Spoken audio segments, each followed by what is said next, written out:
Punjabi radio USA ਸੁਣ ਰਹੇ ਸਾਰੇ ਸਰੋਤਿਆਂ ਨੂੰ ਬਲਵਿੰਦਰ ਕੌਰ ਵੱਲੋਂ ਪਿਆਰ ਭਰੀ ਸਤਿ ਸ਼੍ਰੀ ਅਕਾਲ। ਤੇ ਜੀ ਸਰੋਤਿਓ, ਹਾਜ਼ਰ ਹਾਂ ਪ੍ਰੋਗਰਾਮ ਲੈ ਕੇ ਖਬਰ ਤੇ ਨਜ਼ਰ। ਅੱਜ ਦੇ ਪ੍ਰੋਗਰਾਮ ਵਿੱਚ ਸਾਡੇ ਨਾਲ ਹੁੰਦੇ ਨੇ ਜੀ ਬਲਤੇਜ ਸਿੰਘ ਪੰਨੂ, ਦੱਸਦੇ ਨੇ ਉੱਥੇ ਕੀ ਕੁਛ ਹੋ ਰਿਹਾ ਆ, ਖਬਰਾਂ ਦੇ ਪਿੱਛੇ ਕੀ ਕੁਛ ਲੁਕਿਆ ਹੁੰਦਾ ਆ। ਆਪਾਂ ਉਹਨਾਂ ਨਾਲ ਗੱਲਬਾਤ ਕਰਾਂਗੇ। ਤੁਸੀਂ ਪੰਜਾਬੀ ਰੇਡੀਓ USA ਨੂੰ ਸੁਣ ਸਕਦੇ ਜੀ ਰੇਡੀਓ ਸੈੱਟ ਤੇ, ਨੈੱਟ ਤੇ, ਫੋਨ ਤੇ। ਨੈੱਟ 'ਤੇ ਸੁਣ ਲਈ www.punjabiradiousa.com। ਜੇ ਤੁਸੀਂ ਫੋਨ 'ਤੇ ਸੁਣਨਾ ਹੈ ਤਾਂ ਫੋਨ 'ਤੇ ਸੁਣ ਸਕਦੇ ਜੀ। ਅਮਰੀਕਾ ਦੇ ਵਿੱਚ 832 551 50 29 605 475 68 68। UK ਲਈ 3300100100। ਫਰਾਂਸ ਲਈ 3318014255 ਅਤੇ ਜੇ ਕੋਈ ਆਸਟ੍ਰੇਲੀਆ ਦੇ ਵਿੱਚ ਰਹਿੰਦਾ ਤੁਹਾਡਾ ਉਸਨੂੰ ਨੰਬਰ ਦੇ ਸਕਦੇ ਜੀ 1300768450। ਜਰਮਨੀ ਲਈ 5118090441। ਜੇ ਤੁਹਾਡੇ ਕੋਲ ਸਮਾਰਟਫੋਨ ਹੈ ਤਾਂ ਤੁਸੀਂ ਉਸ ਦੀ ਐਪ ਵੀ ਡਾਊਨਲੋਡ ਕਰ ਸਕਦੇ ਹੋ ਜੀ, ਅਤੇ ਉਸ ਦੇ ਉੱਤੇ 4 ਰੇਡੀਓ ਸੁਣ ਸਕਦੇ ਆ ਜੀ। ਸਭ ਤੋਂ ਪਹਿਲਾਂ ਧੰਨਵਾਦ ਕਰਦੇ ਹਾਂ ਜਿਨ੍ਹਾਂ ਨੇ ਇਸ ਪ੍ਰੋਗਰਾਮ ਨੂੰ ਸਪੋਂਸਰ ਕੀਤਾ ਹੈ ਜੀ। ਖਾਲਸਾ ਇੰਸ਼ੋਰੈਂਸ ਏਜੰਸੀ, ਜਿਨ੍ਹਾਂ ਦਾ ਫੋਨ ਨੰਬਰ 4082722500। ਕਰਮਪਾਲ ਸਿੰਘ ਤੇ ਜਸਜੀਤ ਕੌਰ, ਸਤਨਾਮ ਸਿੰਘ ਸ਼ੇਰਗਿੱਲ, ਮੰਜਲ ਬ੍ਰਦਰਸ, ਦਲੀਪ ਸਿੰਘ ਤੇ ਅਵਤਾਰ ਸਿੰਘ ਜੀ, ਰਜਿੰਦਰ ਕੌਰ ਜੀ, ਰਜਿੰਦਰ ਕੁਮਾਰ ਜੀ, ਬਲਵਿੰਦਰ ਸਿੰਘ ਭੇਲਾ, ਬਹੁਤ ਬਹੁਤ ਇਹਨਾਂ ਦੇ ਅਸੀਂ ਧੰਨਵਾਦੀ ਹਾਂ। ਇਹਨਾਂ ਨੇ ਇਸ ਪ੍ਰੋਗਰਾਮ ਨੂੰ ਸਪੋਂਸਰ ਕੀਤਾ। ਬਲਤੇਜ ਪੰਨੂ ਜੀ, ਸਤਿ ਸ਼੍ਰੀ ਅਕਾਲ, ਸਵਾਗਤ ਹੈ ਜੀ। ਸਤਿ ਸ਼੍ਰੀ ਅਕਾਲ ਜੀ, ਧੰਨਵਾਦ ਜੀ, ਮਿਹਰਬਾਨੀ। ਜੀ ਬਲਤੇਜ ਪੰਨੂ ਜੀ, ਆਪਾਂ ਕਾਫੀ ਦਿਨਾਂ ਤੋਂ ਇੱਕ ਬਾਬੇ ਦੀ ਗੱਲਬਾਤ ਕਰ ਰਹੇ ਹਾਂ, ਰਾਮਪਾਲ, ਤੇ ਉਹ ਹੁਣ ਅੜਿੱਕੇ ਆ ਗਿਆ ਤੇ ਉਹਨੂੰ ਕਦ ਪੇਸ਼ ਕੀਤਾ ਜਾ ਰਿਹਾ ਹੈ?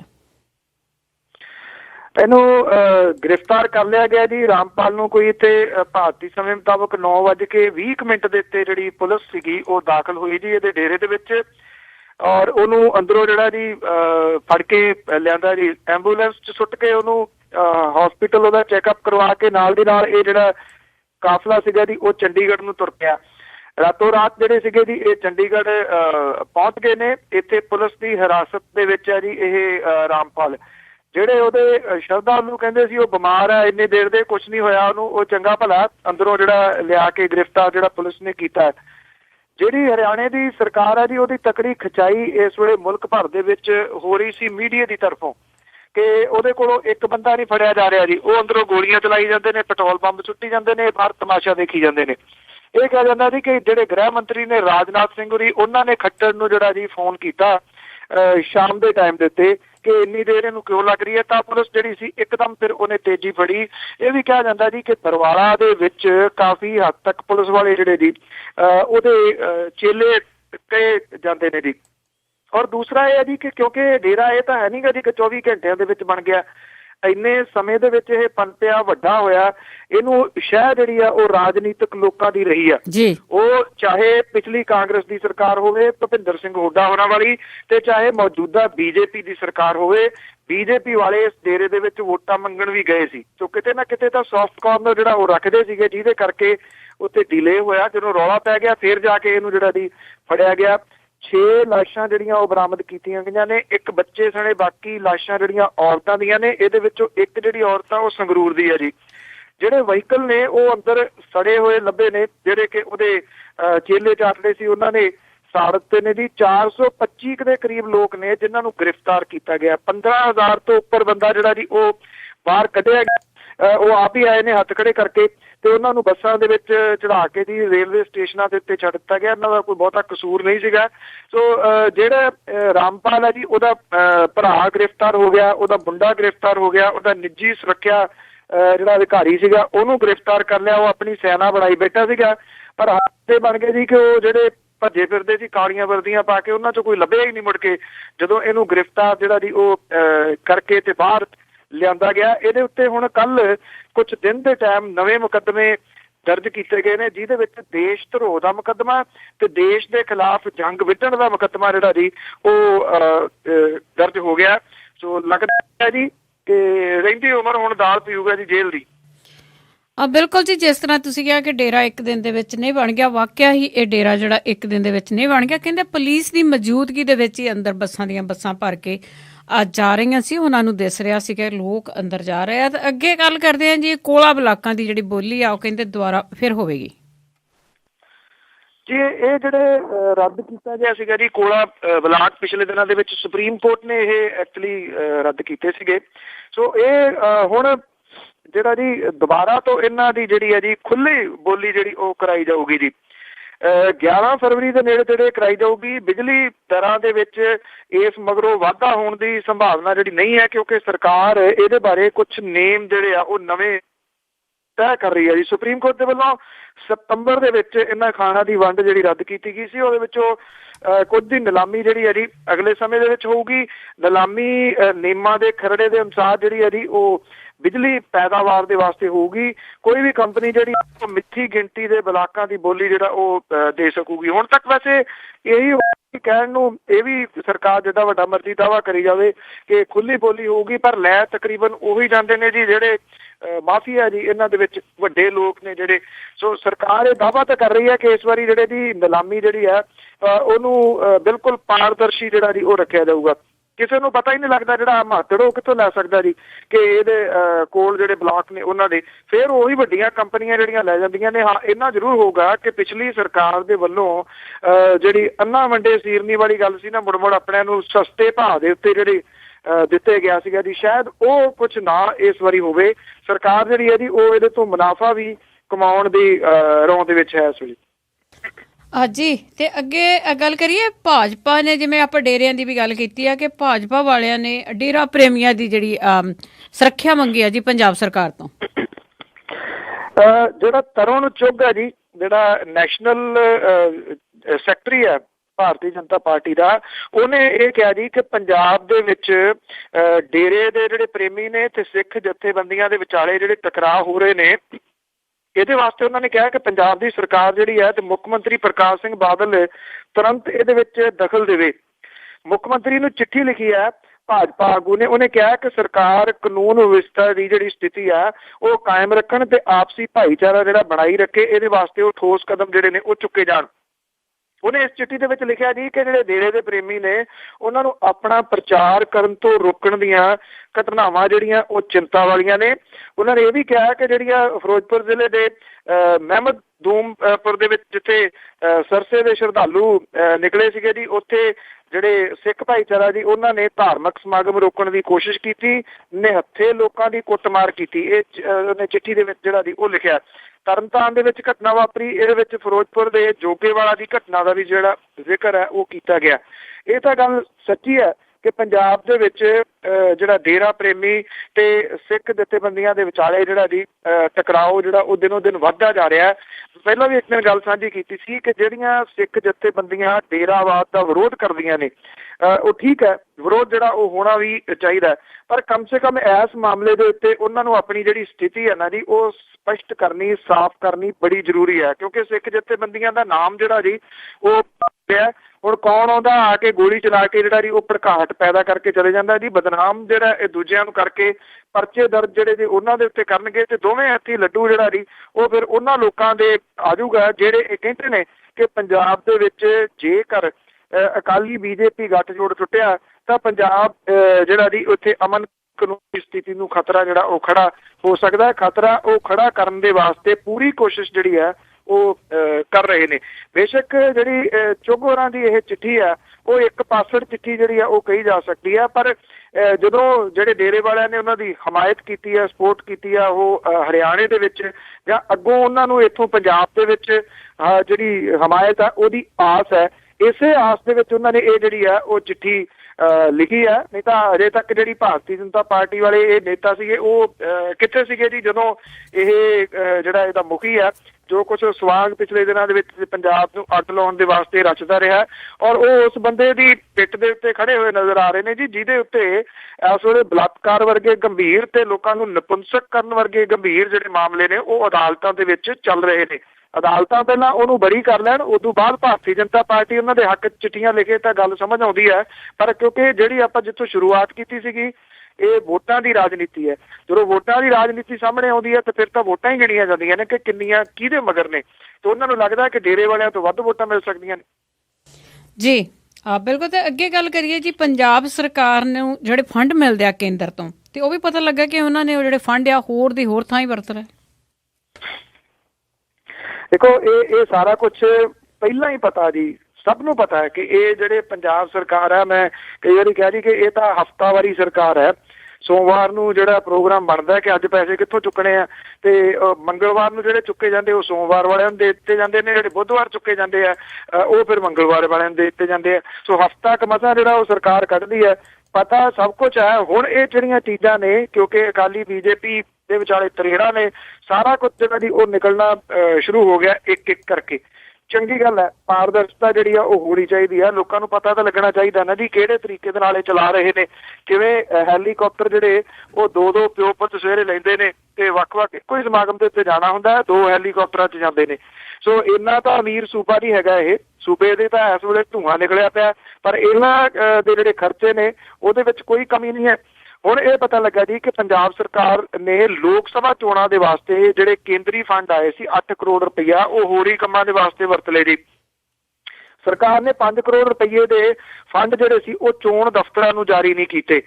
ਸੈਂਕੜੇ ਫਰਮਾਂ ਦੇ ਜਿਹੜੇ ਕਰੋੜਾਂ ਰੁਪਈਏ ਦੇ ਬਿੱਲ ਨੇ ਉਹ ਖਜ਼ਾਨਾ ਦਫ਼ਤਰਾਂ ਦੇ ਵਿੱਚ ਫਸ ਗਏ ਨੇ, ਕਿਉਂਕਿ ਜਿਹੜਾ ਉਹ ਪੈਸਾ ਹੋਰ ਕੰਮਾਂ ਲਈ ਚਲੇ ਗਿਆ। ਜਿਹੜਾ 5.5 ਮਹੀਨੇ ਤੋਂ ਇਹ ਉਹਨਾਂ ਦੇ ਪੈਸੇ ਜਿਹੜੇ ਨੇ ਉਹ ਅੜੇ ਪਏ ਨੇ। ਲੋਕ ਸਭਾ ਚੋਣਾਂ ਦੇ ਦੌਰਾਨ ਇਹ ਪੰਜਾਬ ਸਰਕਾਰ ਨੇ ਦੂਜੇ ਸੂਬਿਆਂ ਤੋਂ ਜਿਹੜੇ ਕਿਰਾਏ ਤੇ ਇਲੈਕਟ੍ਰੋਨਿਕ ਵੋਟਿੰਗ ਮਸ਼ੀਨਾਂ ਜਿਹੜੀਆਂ ਲਿਆਂਦੀਆਂ, ਉਹਦਾ ਕਿਰਾਇਆ ਵੀ ਅਜੇ ਨਹੀਂ ਤਾਰਿਆ। ਪੰਜਾਬ ਸਰਕਾਰ ਨੇ ਨਹੀਂ ਤਾਰਨਾ ਹੁੰਦਾ, ਸੈਂਟਰ ਦੀ ਸਰਕਾਰ ਨੇ ਦੇਣਾ ਹੁੰਦਾ। ਉਹਨਾਂ ਨੇ ਫੰਡਸ ਭੇਜ ਦਿੱਤੇ, ਇਹਨਾਂ ਨੇ ਮਸ਼ੀਨਾਂ ਵਰਤ ਲਈਆਂ ਤੇ ਸ਼ਾਇਦ ਮਸ਼ੀਨਾਂ ਕਿਉਂਕਿ ਇਹਨਾਂ ਦੇ ਹੱਕ 'ਚ ਬਹੁਤੀਆਂ ਨਹੀਂ ਬੋਲੀਆਂ, ਤੋਂ ਇਸ ਕਰਕੇ ਇਹਨਾਂ ਨੇ ਜਿਹੜੇ ਜੀ ਉਹ ਫੰਡ ਹੀ ਰੋਕ ਲਏ। ਉਹ ਫੰਡ ਗਏ ਕਿੱਥੇ ਇਹ ਪਤਾ ਨਹੀਂ ਇਸ ਵੇਲੇ ਲੱਗ ਰਿਹਾ ਜੀ। ਕੇਂਦਰ ਦੀ ਸਰਕਾਰ ਨੇ ਪੰਜਾਬ ਦੇ ਮੁੱਖ ਚੋਣ ਅਫਸਰ ਨੂੰ ਲੋਕ ਸਭਾ ਚੋਣਾਂ ਦੇ ਟਾਈਮ ਦੇ ਉੱਤੇ ਫੰਡ ਜਿਹੜੇ ਉਹ ਭੇਜੇ ਸੀਗੇ ਜੀ, ਔਰ ਇਹ ਸਾਰੇ ਦੇ ਸਾਰੇ ਜਮ੍ਹਾਂ ਹੋ ਗਏ ਸੀਗੇ ਅਕਾਊਂਟ ਦੇ ਵਿੱਚ, ਪਰ ਜਿਹੜੇ ਅੱਗੋਂ ਚੈੱਕ ਕੱਟੇ ਜਾਣੇ ਸੀਗੇ ਵੱਖ-ਵੱਖ ਫਰਮਾਂ ਦੇ ਵਾਸਤੇ ਉਹ ਨਹੀਂ ਕੱਟੇ ਗਏ। ਸਭ ਤੋਂ ਜ਼ਿਆਦਾ 90 ਲੱਖ ਰੁਪਈਆ ਜ਼ਿਲ੍ਹਾ ਲੁਧਿਆਣੇ ਦੇ ਵਿੱਚ ਫਰਮਾਂ ਦਾ ਫਸਿਆ ਹੋਇਆ, 80 ਲੱਖ ਰੁਪਈਆ ਬਠਿੰਡੇ 'ਚ ਫਸਿਆ, ਅੰਮ੍ਰਿਤਸਰ ਦੇ 52 ਲੱਖ, ਜਲੰਧਰ ਦੇ 48 ਲੱਖ, ਮੋਗਾ ਦੇ 30 ਲੱਖ ਰੁਪਈਏ ਜਿਹੜੇ ਨੇ, ਔਰ ਸੰਗਰੂਰ ਪਠਾਨਕੋਟ ਦੇ ਵੀ 13-13 ਲੱਖ ਰੁਪਈਏ ਜਿਹੜੇ ਉਹ ਫਸੇ ਹੋਏ ਨੇ ਜੀ। 6 ਕਰੋੜ ਰੁਪਈਏ ਤੋਂ ਵੱਧ ਜਿਹੜੇ ਬਿੱਲ ਨੇ ਇਸੇ ਤਰੀਕੇ ਦੇ ਨਾਲ ਜਿਹੜੇ ਉਹ ਫਸੇ ਹੋਏ ਨੇ। ਇਹ ਜਿਹੜੀਆਂ ਮਸ਼ੀਨਾਂ ਸੀ ਆਂਧਰਾ ਪ੍ਰਦੇਸ਼, ਪੱਛਮੀ ਬੰਗਾਲ ਤੋਂ ਇਲੈਕਟ੍ਰੋਨਿਕ ਵੋਟਿੰਗ ਮਸ਼ੀਨਾਂ ਜਿਹੜੀਆਂ ਉਹ ਕਿਰਾਏ ਦੇ ਉੱਤੇ ਲਿਆਂਦੀਆਂ ਗਈਆਂ ਸਨ ਜੀ। ਤੋ ਇਹ ਹਾਲਾਤ ਜਿਹੜੇ ਨੇ ਜੀ ਉਹ ਬਣ ਗਏ ਨੇ ਕਿ ਜਿਹੜੇ ਪੈਸੇ ਆਏ, ਤੁਸੀਂ ਦੇਖਣਾ ਜੀ ਆਉਣ ਵਾਲੇ ਹਫ਼ਤਿਆਂ ਦੇ ਦੌਰਾਨ ਇਹ ਸਾਰਾ ਕੁਝ ਹੀ ਸਾਹਮਣੇ ਆਊਗਾ ਕਿ ਕਿਹੜੇ ਜਿਹੜੇ ਪੈਸੇ ਸੀਗੇ ਉਹ ਆਏ ਤੇ ਕਿੱਥੇ ਕਿਵੇਂ ਉਹ ਦੂਜੇ ਕੰਮਾਂ ਦੇ ਉੱਤੇ ਵਰਤ ਲਏ ਗਏ। ਜੀ ਅਖੀਰ ਨੂੰ ਇੱਕ ਦਿਨ ਪਤਾ ਤਾਂ ਜ਼ਰੂਰ ਲੱਗਦਾ। ਤੇ ਅੱਗੇ ਗੱਲ ਕਰੀਏ, ਆਪਾਂ ਕੱਲ ਵੀ ਗੱਲ ਕੀਤੀ ਸੀਗੀ ਕਿ ਗੁਰਪੁਰਬ ਦੀਆਂ ਤਰੀਕਾਂ ਬਦਲ ਗਈਆਂ, ਪਰ ਉਸ ਦੇ ਨਾਲ ਜਿਹੜਾ ਨਾਨਕਸ਼ਾਹੀ ਕੈਲੰਡਰ ਆ ਉਸ ਦਾ ਵਿਵਾਦ ਹੈ ਜਿਹੜਾ ਹੋਰ ਭਖਦਾ ਨਜ਼ਰ ਆ ਰਿਹਾ। ਦੇਖੋ, ਕੋਈ ਇਹਨੂੰ ਕਿਸੇ ਵੀ ਤਰੀਕੇ ਦੇ ਨਾਲ ਲਵੇ, ਮੇਰੀ ਇਹ ਨਿੱਜੀ ਰਾਏ ਹੈ ਜੀ ਕਿ ਕਿਤੇ ਨਾ ਕਿਤੇ ਇਹ ਜਿਹੜਾ ਭੰਬਲ ਭੂਸਾ ਹੈ ਇਹਨਾਂ ਦੀ, ਇਹ ਜਾਣ ਬੁੱਝ ਕੇ ਪਿਛਲੇ ਕਈ ਸਾਲਾਂ ਤੋਂ ਖੜਾ ਕਰਨ ਦੀ ਕੋਸ਼ਿਸ਼ ਕੀਤੀ ਜਾ ਰਹੀ ਸੀ ਤੇ ਉਹਦੇ 'ਚ ਕਾਫੀ ਹੱਦ ਤੱਕ ਸਫਲ ਵੀ ਹੋ ਗਏ ਨੇ। ਕਿਉਂਕਿ ਜਦੋਂ ਤੁਸੀਂ ਇੱਕ ਜਿਹੜਾ ਖਾਸ ਦਿਨ ਹੈ ਜਿਹਦਾ ਵਿਸ਼ੇਸ਼ ਮਹੱਤਵ ਹੁੰਦਾ, ਉਹਨੂੰ ਇਸ ਤਰੀਕੇ ਦੇ ਨਾਲ ਰੋਕ ਦਿੰਦੇ ਹੋ ਤੇ ਫਿਰ ਉਹਦੀ ਉਹ ਗੱਲ ਤਾਂ ਨਹੀਂ ਨਾ ਬਣਦੀ ਜਿਹੜੀ ਉਹਦੀ ਬਣਨੀ ਚਾਹੀਦੀ ਆ। ਇਸ ਵਾਰੀ ਜਿਹੜੇ 10ਵੇਂ ਪਾਤਸ਼ਾਹ ਨੇ ਗੁਰੂ ਗੋਬਿੰਦ ਸਿੰਘ ਜੀ ਦਾ ਜਿਹੜਾ ਗੁਰਪੁਰਬ ਹੈ ਜੀ, ਉਹ 28 ਤਰੀਕ ਨੂੰ ਜਿਹੜਾ ਜੀ ਲੈ ਆਉਂਦਾ। 26, 27, 28 ਨੂੰ ਸਾਹਿਬਜ਼ਾਦਿਆਂ ਦੇ ਸ਼ਹੀਦੀ ਦਿਨ ਜਿਹੜੇ ਉਹ ਮਨਾਏ ਜਾਂਦੇ ਨੇ, ਉਹ ਸੋਗਮਈ ਦਿਨ ਹੁੰਦੇ ਨੇ। ਉਦੋਂ ਗੁਰਪੁਰਬ ਕਿਵੇਂ ਮਨਾਇਆ ਜਾ ਸਕਦਾ ਹੈ? ਜਥੇਦਾਰ ਸਾਹਿਬ ਨੂੰ ਪਤਾ ਹੀ ਨਾ ਲੱਗਿਆ, ਪਹਿਲਾਂ ਸਰਕਾਰ ਨੂੰ ਪਤਾ ਨਾ ਲੱਗਿਆ, ਜਿਨ੍ਹਾਂ ਦੀ ਸ਼੍ਰੋਮਣੀ ਗੁਰਦੁਆਰਾ ਪ੍ਰਬੰਧਕ ਕਮੇਟੀ ਹੈ, ਕਿਸੇ ਨੇ ਗੌਲਿਆ ਹੀ ਨਾ।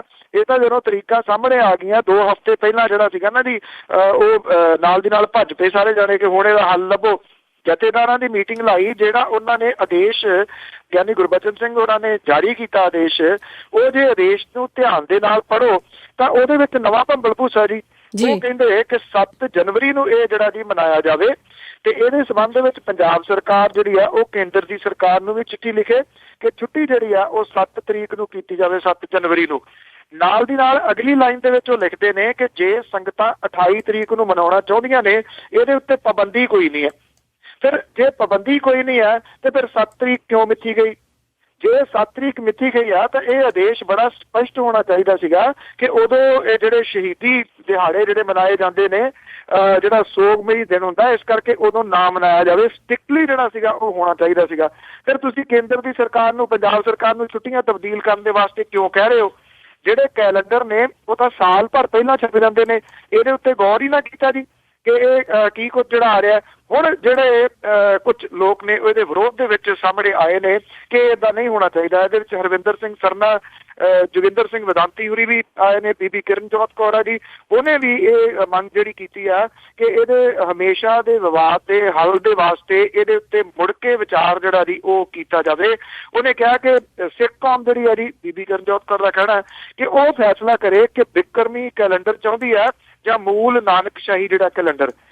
ਜਿਹੜੀ ਜਥੇਦਾਰ ਸਾਹਿਬ ਨੇ ਜਿਹੜੇ ਆਦੇਸ਼ ਜਾਰੀ ਕੀਤਾ, ਜੇ ਤੁਸੀਂ ਉਹਨੂੰ ਦੇਖੋ ਤਾਂ ਉਹਦੇ ਵਿੱਚ ਇਹ ਕਿਹਾ ਗਿਆ ਜੀ ਕਿ ਨਾਨਕਸ਼ਾਹੀ ਕੈਲੰਡਰ ਦੇ ਮੁਤਾਬਕ ਗੁਰੂ ਗੋਬਿੰਦ ਸਿੰਘ ਜੀ ਦਾ ਗੁਰਪੁਰਬ 7 ਜਨਵਰੀ ਨੂੰ ਮਨਾਇਆ ਜਾਵੇ। ਉਹਨਾਂ ਦੇਸੀ ਮਹੀਨੇ ਦਾ ਤਾਂ ਜ਼ਿਕਰ ਨਹੀਂ ਕੀਤਾ ਕਿਤੇ ਵੀ। ਜੇ ਉਹ ਜ਼ਿਕਰ ਜਿਹੜਾ ਜੀ ਉਹਦੇ ਵਿੱਚ ਇਹਦਾ ਰੋਮਨ ਕੈਲੰਡਰ ਦਾ ਹੀ ਕਰੀ ਜਾਂਦੇ ਨੇ ਤਾਂ ਇਹਦਾ ਮਤਲਬ ਇਹ ਹੈ ਜੀ ਕਿ ਐਕਸੈਪਟਡ ਜਿਹੜਾ ਕੈਲੰਡਰ ਹੈ, ਕਿਉਂ ਨਹੀਂ ਉਹਦੇ ਨਾਲ ਤਰੀਕਾ ਜਿਹੜੀਆਂ ਜੀ ਇਹ ਸੈੱਟ ਕਰ ਲਈਆਂ ਜਾਂਦੀਆਂ ਜੀ ਹਰ ਵਾਰੀ ਜਿਹੜਾ ਏਦਾਂ ਦਾ ਜਿਹੜਾ ਜੀ ਉਹ ਨਾ ਤਾਂ ਕਿ ਆਵੇ ਜਿਹੜਾ ਭੰਬਲ ਭੂਸਾ ਕ੍ਰੀਏਟ ਹੋ ਰਿਹਾ ਜੀ। ਜੀ ਵੈਸੇ ਤਾਂ ਜਥੇਦਾਰਾਂ ਨੇ ਭੋਗ ਹੀ ਪਾ ਦਿੱਤਾ ਹੈ ਕੈਲੰਡਰ ਦਾ, ਜਿਹੜੀਆਂ ਸੋਧਾਂ ਵੀ ਕਰ ਰਹੇ ਆ। ਅੱਗੇ ਗੱਲ ਕਰਦੇ ਆ ਜੀ ਕਿ ਪ੍ਰਕਾਸ਼ ਸਿੰਘ ਬਾਦਲ ਦਾ ਕਹਿਣਾ ਹੈ ਕਿ ਜਿਹੜਾ NRI ਮੀਡੀਆ ਆ ਉਹਨੂੰ ਜਿੰਨੀ ਵੀ ਪੰਜਾਬ ਦੀ ਤਰੱਕੀ ਆ, ਵਿਕਾਸ ਹੋਇਆ ਆ, ਉਹਨੂੰ ਪ੍ਰਚਾਰਨਾ ਚਾਹੀਦਾ ਵਿਦੇਸ਼ਾਂ ਦੇ ਵਿੱਚ। ਜੀ ਕੀ ਪ੍ਰਚਾਰਨਾ ਚਾਹੀਦਾ ਜੀ ਇਹ ਨਹੀਂ ਪਤਾ ਜੀ। ਸੋ ਜਦੋਂ ਇੱਥੇ ਵਿਧਾਨ ਸਭਾ ਚੋਣਾਂ ਸਨ ਪਿਛਲੀਆਂ ਤੇ ਉੱਥੇ ਉਦੋਂ ਇੱਕ ਜਿਹੜਾ ਸੈਂਟਰ ਦੀ ਗੌਰਮੈਂਟ ਦਾ ਹਾਈਵੇ ਜਿਹੜਾ ਹੈ ਜੀ, ਨੈਸ਼ਨਲ ਹਾਈਵੇ ਨੰਬਰ 1, ਉਹਦੇ ਜਿਹੜੇ ਫਲਾਈਓਵਰ ਵਗੈਰਾ ਬਣ ਰਹੇ ਸਨ, ਅਜੇ ਵੀ ਬਣ ਰਹੇ ਨੇ, ਉਹ ਦਿਖਾਏ ਗਏ ਸੀਗੇ ਕਿ ਹੁੰਦਾ ਪਿਆ ਵਿਕਾਸ ਵੇਖ ਲੈ, ਲੁਧਿਆਣਾ ਬਾਈਪਾਸ ਵੇਖ ਲੈ। ਇਹ ਬੜਾ ਉਦੋਂ ਪ੍ਰਚਾਰਿਆ ਗਿਆ ਸੀਗਾ ਗਾਣੇ ਦੇ ਰੂਪ ਦੇ ਵਿੱਚ। ਤੋ ਇਹੀ ਹੈ ਜੀ ਕਿ ਹੁੰਦਾ ਪਿਆ ਨਿਕਾਸ ਵੇਖ ਲੈ ਹੈ ਜੀ। ਉਹ ਸਾਰਾ ਕੁਛ ਹੀ ਜਿਹੜਾ ਜੀ ਉੱਥੇ ਹੀ ਖੜਾ, ਉਹਨੇ ਕੀ ਬਣੇ ਨੇ ਜੀ, ਕਿਉਂਕਿ ਇਹਨਾਂ ਦੇ ਤਾਂ ਅੱਤਵਾਦੀ ਕੁਛ ਨਹੀਂ ਸੀਗਾ, ਉਹ ਤਾਂ ਸੈਂਟਰ ਦੀ ਗੌਰਮੈਂਟ ਦਾ ਸੀਗਾ ਜੀ। ਕਿਹੜਾ ਵਿਕਾਸ ਹੈ ਜੀ ਜਿਹਨੂੰ ਪ੍ਰਚਾਰਨ ਦੇ ਵਾਸਤੇ ਮੁੱਖ ਮੰਤਰੀ ਪ੍ਰਕਾਸ਼ ਸਿੰਘ ਬਾਦਲ ਹੋਰੀ ਜਿਹੜੇ ਉਹ ਕਹਿੰਦੇ ਨੇ ਕਿ ਹਰ ਡਿਸਟ੍ਰਿਕਟ ਦੇ ਵਿੱਚ ਨਸ਼ਾ ਛੁਡਾਊ ਸੈਂਟਰ ਖੋਲਣ ਦੇ ਵਾਸਤੇ ਜਿਹੜਾ ਜੀ ਪੰਜਾਬ ਸਰਕਾਰ ਦੇ ਵੱਲੋਂ ਪ੍ਰਚਾਰਿਆ ਜਾ ਰਿਹਾ, ਇਹ ਵਿਕਾਸ ਹੈ ਜੀ। ਸੜਕਾਂ ਦੇ ਉੱਤੇ ਡਿੱਗੇ ਫਿਰਦੇ ਨਸ਼ੇੜੀ ਜਿਹੜੇ ਨੌਜਵਾਨ ਨੇ, ਇਹ ਵਿਕਾਸ ਹੈ ਜੀ। ਔਰ ਜਿਹੜੀ ਫੌਜ ਹੈ ਉਹਨੇ ਪੰਜਾਬੀਆਂ ਦੇ ਵਾਸਤੇ ਸਪੈਸ਼ਲੀ ਜਿਹੜਾ ਜੀ ਉਹ ਟੈਸਟ ਰੱਖ ਦਿੱਤਾ, ਡੋਪ ਟੈਸਟ। ਮੇਰਾ ਖਿਆਲ ਇਹ ਵਿਕਾਸ ਹੋਊਗਾ ਜੀ।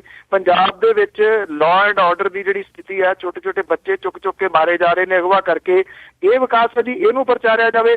ਸ਼ਾਇਦ ਉਹ ਸਮਝਦੇ ਨੇ ਕਿ ਜਿਹੜਾ NRI ਮੀਡੀਆ ਉਹ ਵੀ ਇੱਥੋਂ ਦੇ ਮੀਡੀਆ ਵਾਂਗੂ ਜਿਵੇਂ ਇਸ਼ਤਿਹਾਰ ਲੈ ਕੇ ਜਿਹੜਾ ਸਾਰਾ ਕੁਝ ਕਹਿਣ ਦਾ ਵੀ ਸਭ ਕੁਝ ਅੱਛਾ ਹੈ, ਸ਼ਾਇਦ ਉਹ ਹੋ ਜਾਏ। ਇਸ ਵੇਲੇ ਜਿਹੜਾ ਸਭ ਤੋਂ ਵੱਡਾ ਥ੍ਰੈਟ ਇਹਨਾਂ ਦੀ, ਮੈਂ ਕਈ ਵਾਰੀ ਇਹ ਗੱਲ ਕੀਤੀ ਆ, ਉਹ ਵਿਦੇਸ਼ਾਂ ਦੇ ਵਿੱਚ ਚੱਲਦੇ ਜਿਹੜੇ ਰੇਡੀਓਜ਼ ਵਗੈਰਾ ਨੇ ਨਾ, ਉਹਨਾਂ ਤੋਂ ਹੀ ਆ ਇਹਨਾਂ ਨੂੰ।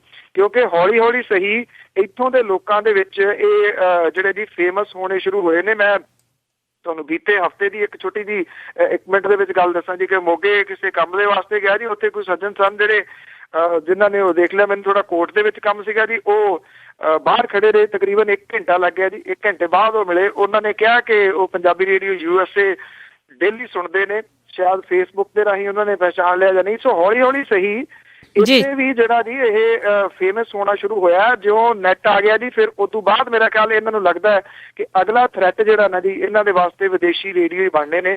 ਤਾਂ ਕਰਕੇ ਹੁਣ ਉਹਨਾਂ ਨੂੰ ਜਿਹੜਾ ਜੀ ਦਿਸ ਰਿਹਾ ਕਿ ਵਿਦੇਸ਼ੀ ਮੀਡੀਆ ਜਿਹੜਾ ਜੀ ਉਹ ਪ੍ਰਚਾਰੇ, ਪਰ ਇੱਥੇ ਇਹੀ ਉਹ ਜਿਹੜਾ ਜੀ ਉਹ ਭੁੱਲ ਕਰ ਰਹੇ ਨੇ ਕਿ ਜੋ ਉਹ ਚਾਹੁੰਦੇ ਨੇ। ਹਾਂ, ਇਉਂ ਨਹੀਂ ਹੈ ਕਿ ਸਾਰਾ ਮੀਡੀਆ ਜਿਹੜਾ ਜੀ ਉਹ ਕਰ ਰਿਹਾ, ਹੈਗੇ ਨੇ ਜਿਹੜੇ ਉਹਨਾਂ ਦੀ ਚਾਪਲੂਸ ਇਹਨਾਂ ਨੇ ਇੱਥੇ ਆ ਕੇ ਸਿਕਿਉਰਿਟੀ ਲੈਣੀ ਹੁੰਦੀ ਆ, ਜਾਂ ਫਿਰ ਜਿਹੜੇ 5 ਸਟਾਰ ਹੋਟਲ ਨੇ ਉਹਨਾਂ ਦੇ ਵਿੱਚ 4 ਦਿਨ ਰਹਿ ਕੇ ਖਾਣਾ ਪਾਣੀ ਜਿਹੜਾ ਜੀ ਲੈਣਾ ਹੁੰਦਾ ਸਰਕਾਰ ਤੋਂ, ਉਹ ਜ਼ਰੂਰ ਉਹਨਾਂ ਦੀ ਬੱਲੇ ਬੱਲੇ ਕਰਾਉਂਦੇ ਨੇ, ਸਾਰੇ ਤਾਂ ਨਹੀਂ ਜੀ। ਹਾਂਜੀ ਬਿਲਕੁਲ, ਕਹਿੰਦੇ ਹੁੰਦੇ ਆ ਕਿ 100% ਨਹੀਂ, ਕੁਛ ਤੇ ਹੈ, ਤੇ ਬਹੁਤੀ ਕੋਸ਼ਿਸ਼ ਵੀ ਇਸ ਤਰ੍ਹਾਂ ਦੀ ਕੀਤੀ ਜਾ ਰਹੀ ਆ ਕਿ ਇਸ ਤਰ੍ਹਾਂ ਦੇ ਰੇਡੀਓ ਵੀ ਲਿਆਂਦੇ ਜਾਣ ਜੋ ਇਹਨਾਂ ਦੀ ਬੱਲੇ ਬੱਲੇ ਹੋਵੇ, ਤਾਂ ਬਾਕੀ ਸਭ ਥੱਲੇ ਥੱਲੇ। ਅਤੇ ਅੱਗੇ ਤੁਸੀਂ ਇੱਕ ਬੱਚਿਆਂ ਦੇ ਕਤਲਾਂ ਦੀ ਗੱਲ ਕੀਤੀ ਹੈ ਕਿ ਮਹਿਰਮ ਸੰਧੂ ਦਾ ਜਿਹੜਾ ਕਤਲ ਹੋਇਆ ਸੀਗਾ ਮੋਹਾਲੀ ਦੇ ਵਿੱਚ, ਉਸ ਦੇ ਪਿੱਛੇ ਕੀ ਨਿਕਲਿਆ? ਇਹਦਾ ਜਿਹੜਾ ਗਵਾਂਢੀ ਜਿਹੜੀ ਪੁਲਿਸ ਦਾਅਵਾ ਕਰ ਰਹੀ ਹੈ ਜੀ, ਉਹਨੇ ਪੁਲਿਸ ਨੇ ਦਾਅਵਾ ਇਹ ਕੀਤਾ ਹੈ ਕਿ ਜਿਹੜਾ ਗਵਾਂਢੀ ਆ ਉਹਦਾ ਇੱਕ ਤੇਜਿੰਦਰ ਸਿੰਘ ਜਿਹੜਾ ਜੀ, ਉਹ ਇਹਦਾ ਕਾਤਲ ਜਿਹੜਾ ਉਹ ਨਿਕਲਿਆ। ਕਿਉਂਕਿ ਜਿਹੜੇ ਪਾਰਕ ਦੇ ਵਿੱਚ ਬੱਚੇ ਖੇਡ ਰਹੇ ਸੀਗੇ, ਉੱਥੇ ਹੋਰ ਵੀ ਬੱਚੇ ਖੇਡ ਰਹੇ ਸੀਗੇ। ਇਸ ਕਰਕੇ ਪੁਲਿਸ ਜਿਹੜੀ ਇਸ ਥਿਊਰੀ ਦੇ ਉੱਤੇ ਕੰਮ ਕਰ ਰਹੀ ਸੀ ਕਿ ਇਹ ਕਿਸੇ ਨੇੜਲੇ ਦਾ ਕੰਮ ਹੈ, ਕਿਸੇ ਜਾਣਕਾਰ ਦਾ ਕੰਮ ਹੈ। ਜਿਹੜਾ ਮਹਿਰਮ ਸੰਧੂ ਜਿਹੜਾ ਸੀਗਾ ਉਹਨੂੰ ਉਹ ਅਗਵਾ ਕਰਕੇ ਲੈ ਗਿਆ ਸੀਗਾ। 21 ਦਿਨ ਲੱਗੇ ਇਸ ਕਤਲ ਦਾ ਮਾਮਲਾ ਜਿਹੜਾ ਉਹ ਸੁਲਝਦਿਆਂ ਹੋਇਆ। ਪੁਲਿਸ ਕਈ ਥਿਊਰੀਆਂ ਦੇ ਉੱਤੇ ਕੰਮ ਕਰ ਰਹੀ ਸੀ। ਸ਼ੱਕ ਦੀ ਸੂਈ ਮਹਿਰਮ ਦੀ ਮਾਂ ਦੇ ਉੱਤੇ ਵੀ ਆਈ, ਸ਼ੱਕ ਦੀ ਸੂਈ ਉਹਦੇ ਪਿਤਾ ਦੇ ਉੱਤੇ ਵੀ ਆਈ, ਜਿਹੜਾ ਕਿ ਆਸਟ੍ਰੇਲੀਆ ਦੇ ਵਿੱਚ ਰਹਿੰਦਾ, ਕਿਉਂਕਿ ਦੋਨੋਂ ਵੱਖ ਰਹਿੰਦੇ ਨੇ, ਹਸਬੈਂਡ ਵਾਈਫ, ਤੇ ਉਹਨਾਂ ਦੇ ਤਲਾਕ ਵਗੈਰਾ ਦਾ ਮੁਕੱਦਮਾ ਚੱਲ ਰਿਹਾ, ਤਾਂ ਕਰਕੇ ਸ਼ੱਕ ਦੀ ਸੂਈ ਜਿਹੜੀ ਉਹ ਪਿਓ ਦੇ ਉੱਤੇ ਵੀ ਜਾਂਦੀ ਸੀਗੀ। ਪਰ ਹੁਣ ਪੁਲਿਸ ਨੇ ਗੁੱਥੀ ਜਿਹੜੀ ਆ ਉਹ ਸੁਲਝਾ ਲਈ ਹੈ। ਤੇਜਿੰਦਰ ਸਿੰਘ ਜਿਹੜਾ ਜੀ ਉਹਨਾਂ ਦਾ ਗੁਆਂਢੀ ਨਿਕਲਿਆ, ਜਿਹੜਾ ਕਿ ਇਹਨੂੰ ਟੌਫੀਆਂ ਤੇ ਚਾਕਲੇਟ ਵਗੈਰਾ ਦੇ ਕੇ ਜੀ ਮਾਸੂਮ ਬੱਚੇ ਨੂੰ ਲੈ ਗਿਆ ਸੀਗਾ। ਜਦੋਂ ਰੌਲਾ ਪੈ ਗਿਆ ਤਾਂ ਉਹਨੇ ਇਹਦੀ ਜਿਹੜੀ ਡੈਡ ਬੋਡੀ ਸੀਗੀ ਜੀ ਉਹਨੂੰ ਕਿਉਂਕਿ ਇੱਥੇ ਕੋਈ ਟੀਵੀ ਸੀਰੀਅਲ ਆਉਂਦਾ ਜੀ, ਉਹਦੇ ਵਿੱਚ ਉਹਨੇ ਦੇਖਿਆ ਹੋਇਆ ਸੀਗਾ ਕਿ ਕਿਵੇਂ ਇਹਨੂੰ ਜਿਹੜਾ ਜੀ ਕੀਤਾ ਜਾ ਸਕਦਾ ਜੀ ਡਿਸਟਰੋਏ, ਤੇ ਉਹਨੇ ਜਿਹੜਾ ਕੂੜਾ ਸੀਗਾ ਨਾ ਜੀ ਉਹਦੇ ਵਿੱਚ ਇਹ ਡੈਡ ਬੋਡੀ ਦੱਬ ਦਿੱਤੀ ਔਰ ਉਹਦੇ ਉੱਤੇ ਤੇਜ਼ਾਬ ਪਾ ਦਿੱਤਾ ਤਾਂ ਕਿ ਉਹ ਪਛਾਣੀ ਨਾ ਜਾ ਸਕੇ। ਉਸ ਬੱਚੇ ਦੇ ਗਾਤਰੇ ਤੇ ਜਿਹੜਾ ਬੂਟ ਸੀਗੇ ਜੀ ਉਹਦੇ ਤੋਂ ਇਹ ਪਛਾਣਿਆ ਗਿਆ ਕਿ ਡੈਡ ਬੋਡੀ ਜਿਹੜੀ ਆ ਉਹਦੀ ਆ। ਅਜੇ ਪੁਲਿਸ ਨੇ ਬਾਕੀ ਖੁਲਾਸਾ ਨਹੀਂ ਕੀਤਾ। ਉਹਨੇ ਇੰਨਾ ਕਿਹਾ ਕਿ ਅਗਵਾ ਇਹ ਕੀਤਾ ਗਿਆ ਸੀਗਾ ਇਸ ਵਾਸਤੇ ਕਿਉਂਕਿ ਉਹਦੇ ਨਾਨਾ ਨਾਨੀ ਕੋਲ ਕੋਠੀ ਦੇਖਦੇ ਫਿਰਦੇ ਸੀਗੇ ਤੇ ਤੇਜਿੰਦਰ ਨੂੰ ਇਹ ਸੀਗਾ ਕਿ ਉਹਨਾਂ ਕੋਲੇ ਪੈਸੇ ਹੈਗੇ ਨੇ, ਇਹ ਪੈਸੇ ਇਸ ਬੱਚੇ ਨੂੰ ਅਗਵਾ ਕਰਕੇ ਉਹ ਕਢਾ ਸਕਦਾ। ਪਰ ਜਿਹੜਾ ਰੌਲਾ ਪੈਣ ਦੇ ਕਰਕੇ ਜੀ ਉਹ ਡਰ ਗਿਆ ਕਿ ਉਹ ਫਸ ਸਕਦਾ ਤੇ ਉਹਨੇ ਇਸ ਬੱਚੇ ਨੂੰ, ਮਾਸੂਮ ਬੱਚੇ ਨੂੰ ਜਿਹੜਾ ਜੀ ਮੌਤ ਦੀ ਘਾਟ ਉਤਾਰ ਦਿੱਤਾ। ਜਿਹੜੇ ਆਂਢੀ ਗੁਆਂਢੀ ਨੇ ਉਹਨਾਂ ਤੋਂ ਹੀ ਬੱਚੇ ਜਿਹੜੇ ਨੇ ਉਹ ਸੁਰੱਖਿਅਤ ਨਹੀਂ ਹੈਗੇ, ਜਿਹੜੇ ਲਾਅ ਐਂਡ ਆਰਡਰ ਦੀ ਸਥਿਤੀ ਦੀ ਮੈਂ ਪਹਿਲਾਂ ਗੱਲ ਕਰ ਰਿਹਾ ਸੀ ਤੁਹਾਡੇ ਨਾਲ। ਜੀ ਬਿਲਕੁਲ। ਤੇ ਅੱਗੇ ਗੱਲ ਕਰੀਏ ਜਿਵੇਂ ਗੈਰ ਕਾਨੂੰਨੀ ਨਸ਼ਾ ਕੇਂਦਰ ਆ, ਉਹਨਾਂ ਦੇ ਵਿੱਚ ਵੀ ਜਿਨ੍ਹਾਂ ਦਾ ਨਸ਼ਾ ਛਡਾਉਣਾ ਉਹਨਾਂ ਨੂੰ ਬੜੇ ਤਸੀਹੇ ਦਿੱਤੇ ਜਾ ਰਹੇ। ਦੇਖੋ ਇਹਦੇ ਉੱਤੇ ਕੋਈ ਜਿਹੜਾ ਨਾ ਜਿੰਦਾ ਕੁੰਡਾ ਨਹੀਂ ਹੈਗਾ, ਨਾ ਕੋਈ ਰੋਕ ਰਿਹਾ ਇਹਨਾਂ ਨੂੰ ਕਿ ਇਹ ਕਿਉਂਕਿ ਕਾਨੂੰਨੀ ਹੈ ਹੀ ਨਹੀਂ ਗੇ ਜੀ। ਜਿਹੜੇ ਕਾਨੂੰਨੀ ਹੈਗੇ ਨੇ ਉਹ ਤਾਂ ਇੱਕ ਅੱਧ ਨੇ, ਜਿਹੜੇ ਆਮ ਲੋਕ ਨੇ ਜੇ ਉਹਨਾਂ ਨੇ ਵੱਡੇ ਹਸਪੀਟਲਸ ਵਗੈਰਾ ਜਾਂ ਜਿਹੜਾ ਇਹਦੇ ਵਾਸਤੇ ਇਲਾਜ ਕਰਦੇ ਨੇ ਡਾਕਟਰਸ, ਉਹਨਾਂ ਕੋਲੇ ਜਾਣਾ ਹੋਵੇ ਤਾਂ ਪੈਸੇ ਬੜੇ ਲੱਗਦੇ ਨੇ। ਫਿਰ ਜਿਹੜੇ ਵਿਚਾਰੇ ਘੱਟ ਜਿਨ੍ਹਾਂ ਕੋਲੇ ਪੈਸੇ ਨੇ ਜੀ ਉਹ ਇਹੋ ਜਿਹੇ ਨਸ਼ਾ ਛੁਡਾਊ ਸੈਂਟਰਾਂ ਦਾ ਸਹਾਰਾ ਲੈਂਦੇ ਨੇ। ਇਹ ਨਸ਼ਾ ਛਡਾਊ ਸੈਂਟਰ ਜਿਹੜੇ ਨੇ ਜੀ ਇਹ ਪੈਸੇ ਵਗੈਰਾ ਉਹਨਾਂ ਤੋਂ ਲੈ ਲੈਂਦੇ ਨੇ ਘਰਦਿਆਂ ਤੋਂ, ਆਪ ਹੀ ਜਿਹੜਾ ਜੀ ਉਹ ਮੁੰਡੇ ਨੂੰ ਚੁੱਕ ਕੇ ਲਿਆਉਂਦੇ ਨੇ ਗੱਡੀਆਂ ਦੇ ਉੱਤੇ ਜੀ, ਉਹਨੂੰ ਨੂੜ ਲਿਆ ਜਾਂਦਾ, ਉਹਦੇ ਹੱਥ ਪੈਰ ਜਿਹੜੇ ਬੰਨ੍ਹ ਲਏ ਜਾਂਦੇ ਨੇ, ਉਹਨੂੰ ਥੋੜ੍ਹਾ ਜਿਹਾ ਰੋਟੀ ਪਾਣੀ ਜਿਹੜਾ ਜੀ ਉਹ ਦਿੱਤਾ ਜਾਂਦਾ ਹੈ। ਜਦੋਂ ਨਸ਼ਾ ਕਿਸੇ ਨੂੰ ਮਿਲਦਾ ਨਹੀਂ ਜਿਹੜਾ ਨਸ਼ੇ ਦੇ ਉੱਤੇ ਲੱਗਿਆ ਹੋਇਆ, ਫਿਰ ਉਹ ਤੜਫਦਾ ਜੀ। ਉਹਦੇ ਬਹੁਤ ਬੁਰੇ ਹਾਲਾਤ ਹੁੰਦੇ ਨੇ। ਜਦੋਂ ਉਹ ਤੜਪਦਾ ਹੈ ਤੇ ਫਿਰ ਉਹਦਾ ਕੁਟਾਪਾ ਜਿਹੜਾ ਜੀ ਉਹ ਕੀਤਾ ਜਾਂਦਾ, ਕੁੱਟਿਆ ਇੰਨਾ ਜਾਂਦਾ ਜੀ ਕਿ ਉਹਦੇ ਸਹੀ ਪੁੱਛੋ ਤਾਂ ਨਾ ਉਹ ਜਿਉਣ ਵਾਲਿਆਂ 'ਚ ਰਹਿੰਦਾ, ਨਾ ਉਹ ਮਰਨ ਵਾਲਿਆਂ ਦੇ ਵਿੱਚ ਰਹਿੰਦਾ। ਉਹ ਤਰਲੇ ਲੈਂਦਾ ਕਿ ਕਿਸੇ ਤਰੀਕੇ ਦੇ ਨਾਲ ਉਹਨੂੰ ਇੱਥੋਂ ਕੱਢਿਆ ਜਾਵੇ। ਕਈ ਵਾਰੀ ਜਿਹੜੇ ਨਸ਼ਾ ਛਡਾਊ ਸੈਂਟਰ ਨੇ ਉਹਨਾਂ ਨੂੰ ਤੋੜ ਕੇ ਲੋਕ ਉੱਥੋਂ ਨਿਕਲੇ ਵੀ ਨੇ। ਅਣਮਨੁੱਖੀ ਤਸੀਹੇ ਜਿਹੜੇ ਨੇ ਨਾ ਜੀ ਉਹ ਦਿੱਤੇ ਜਾਂਦੇ ਨੇ। ਤਸੀਹੇ ਦੇ ਕੇ ਕਿਸੇ ਦਾ ਨਸ਼ਾ ਨਹੀਂ ਛੁਡਾਇਆ ਜਾ ਸਕਦਾ, ਇਹ 100% ਹੈ ਜੀ। ਜੇ ਇਹਦੇ ਉੱਤੇ ਸਰਵੇ ਕੀਤਾ ਜਾਵੇ ਕਿ ਇਹਨਾਂ ਨਸ਼ਾ ਛੁਡਾਊ ਸੈਂਟਰਾਂ ਨੇ ਕਿਸੇ ਦਾ ਨਸ਼ਾ ਛੁਡਾਇਆ ਜੀ, ਜਿਹੜਾ ਜ਼ੋਰ ਜ਼ਬਰਦਸਤੀ ਜਿੰਨੀ ਦੇਰ ਤੱਕ ਮੁੜ ਕੇ ਕੀ ਕਹਿੰਦੇ ਨੇ ਜੀ ਮਹੀਨੇ ਡੇਢ ਮਹੀਨੇ ਬਾਅਦ ਲਓ ਜੀ ਇਹਨੇ ਨਸ਼ਾ ਛੱਡ ਦਿੱਤਾ ਲੈ ਜਾਓ, ਐਸ ਹੁਣ ਬਾਹਰ ਨਿਕਲਦੀ ਦੇਰ ਆ ਜੀ, ਸਭ ਤੋਂ ਪਹਿਲਾਂ ਉਹ ਨਸ਼ਾ ਹੀ ਲੈ ਕੇ ਆਉਂਦਾ ਜੀ। ਇਹ ਜਿਹੜਾ ਜੀ ਇੱਥੇ ਇਹਨਾਂ ਦੇ ਵਿੱਚ ਡੈਥ ਹੋ ਰਹੀਆਂ ਨੇ ਬਹੁਤ ਸਾਰੀਆਂ ਜਿਹੜੇ ਮੁੰਡੇ ਨੇ। ਹੁਣ ਮਾਪੇ ਜਿਹੜੇ ਨੇ ਜੀ ਉਹ ਦੱਸਦੇ ਨਹੀਂ। ਪਹਿਲੀ ਤਾਂ ਗੱਲ ਜਿਹੜੀ ਸਮੱਸਿਆ ਹੀ ਇੱਥੋਂ ਸ਼ੁਰੂ ਹੁੰਦੀ ਹੈ ਕਿ ਪੇਰੈਂਟਸ ਇਹ ਦੱਸਦੇ ਹੀ ਨਹੀਂ ਗੇ ਕਿ ਉਹਨਾਂ ਦਾ ਮੁੰਡਾ ਜਿਹੜਾ ਉਹ ਨਸ਼ਾ ਕਰਨ ਲੱਗ ਗਿਆ।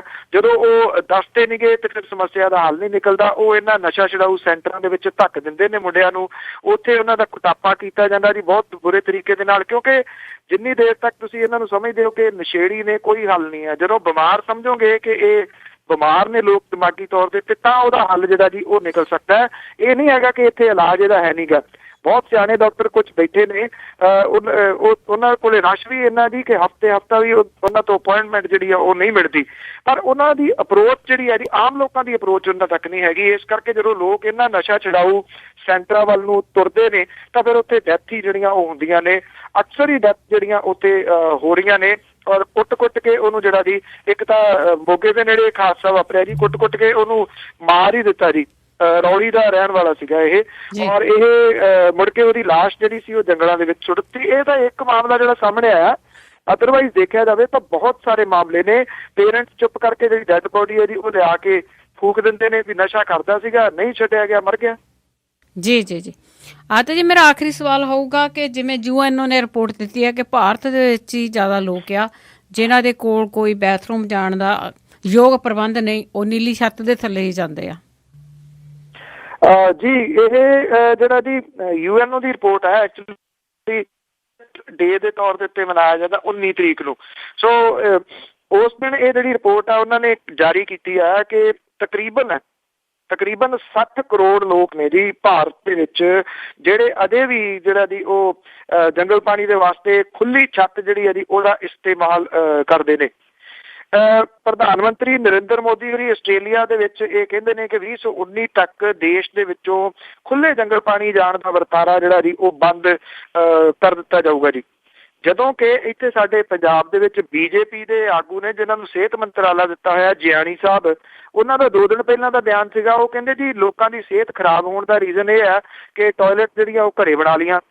ਲੋਕ ਪਹਿਲਾਂ ਉਹ ਕਹਿੰਦੇ ਜੀ ਸੈਰ ਕਰਨ ਜਾਂਦੇ ਸੀ, 3-4 ਕਿਲੋਮੀਟਰ ਜਾਂਦੇ ਸੀ ਜੰਗਲ ਪਾਣੀ ਦੇ ਵਾਸਤੇ, ਤੰਦਰੁਸਤ ਰਹਿੰਦੇ ਸੀ, ਆਉਂਦੇ ਦਾਤਣ ਤੋੜ ਲੈਂਦੇ ਸੀ।